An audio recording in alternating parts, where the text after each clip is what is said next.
Ujambo na karibu. Kiongozi wa upinzani nchini Tanzania Tundu Lissu atoa neno kutoka jela.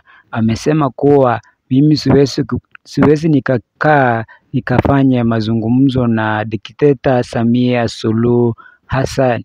Siku namsihi asifanye mauaji ya kinyama dhidi ya Watanzania na viongozi wa upinzani. Alikausha kichwa kama korosho. Sasa hivi anapambana na Watanzania wala sio dhidi ya Chadema.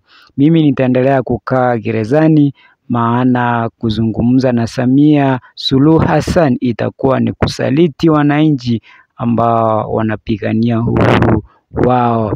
Akitaka mazungumzo basi afufue wale wote ambao amewaua kikatili. Hayo ni maneno ya Tundu Lissu kutoka jela. Amesema ya kwamba yeye hawezi kuzungumza na Samia Suluhu Hassan ambaye ni dikteta, na iwapo anataka kufanya mazungumzo basi aite wale wote ambao aliua kinyama azungumze na wao. Eti kuna kipindi ambacho alijaribu kuzungumza na yeye akawa na kichwa ngumu kama korosho.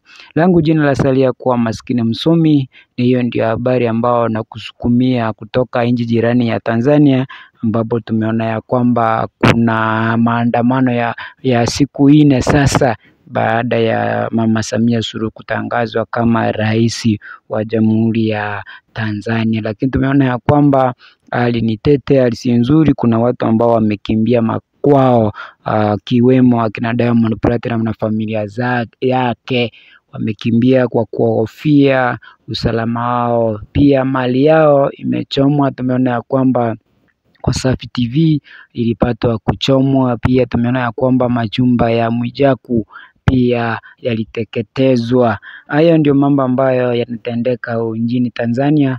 Langu jina ni Maskini Msomi, na hii ni Maskini Msomi TV.